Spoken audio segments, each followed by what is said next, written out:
So Bitcoin is soaring. So as you can see, they have shot up here in November.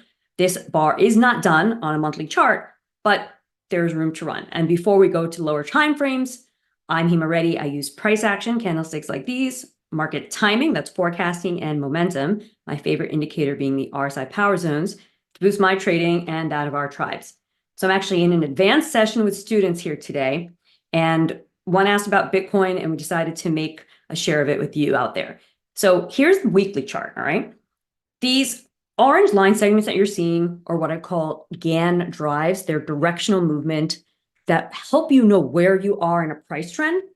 And looking at this with the after the fact of breaking out from this downward tilting long-term range, what I see is that we had a kind of larger scale drive higher that had these three smaller segments, right? Three segments of drives all falling in this one bigger range.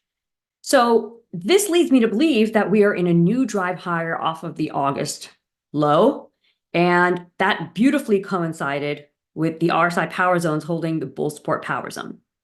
This was after peaking in the bull resistance power zone and previously holding the bull support power zone. So the RSI power zones are useful even on all kinds of, crypto coins and everything else. All right, so now let's go to the daily chart. And this is the upper boundary line from that consolidation that was on the weekly. And let's focus a little bit more in on the more recent action. So we have that final push up into March, all this consolidation and a break higher. We are at the 95,000 area. We are dancing with 95,000 here on Bitcoin.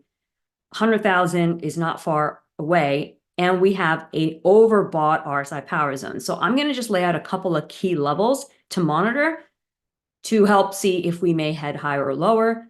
I will also bring this down to 60-minute time frame. Okay, so the first thing I'm going to do is actually come back to the August low on the daily chart. And I want to add in some more trend lines. So what I'm drawing here are, I call fanning trend lines because they're taking the angle of the price action and they're showing you how it's continuing to steepen. So even though they only have 2 touch points, they become useful if and when there's some pullback on Bitcoin. That will probably happen at some point. Now we're going to zoom in on this last move. Now, there was all consolidation, so I'm not going to worry about drives right now. I'm just going to say this last move higher from early this month brings us to, we had a push higher, formed this doji candle. We had another push higher that had what's called a rising window or a upward gap. Then we had another push higher that formed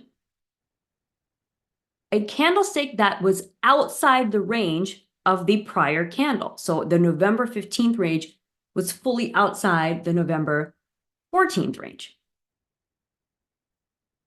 So what that tells me is a couple things. If we go from right to left, the low from November 15th, which I'll mark here in pink, is the most important short-term support level to maintain the uptrend from November 4th. If we go prior to that, this entire gap provides an area of support. So all 3 of those levels would be key. And then I'd also keep an eye on the low of that doji. I don't think we're getting back into these levels anytime really soon, but if we do, those are the ones to watch. Now let's take this to a 60-minute time frame. I'm simply going to change the existing chart to a 60-minute time frame. It may take a second to load, and here we go. Knowing that all the existing annotations are from the daily chart, I'm going to kind of do a similar analysis for the 60-minute chart. So off of this low from November 14th, we've had many pushes higher, and the most recent is coming off this 91,500 area. It also has a low very close by. So this 91,600, 91,500 support area, this is defining uptrend in Bitcoin. While above that level, I see that we are on our way higher. I'm also going to provide a quick forecast. Okay, so I just, in front of my advanced students, showed them how they calculate this forecast, which is for Bitcoin to trade up to $96,796.91 by 8 a.m. on November 21st. Now, that is tomorrow, as of the creation of this video. And the time or the price can be missed in the way I teach forecasting, but I show how to do that in my loss forecasting system. So there you have it, a very short-term look at what Bitcoin's doing within the context of the bigger picture trend. If you're new here and you haven't done it already, please subscribe to my channel so you can get updates like this ASAP. If you found value in this video, please give it a like or drop a comment down below, and I'll catch you soon.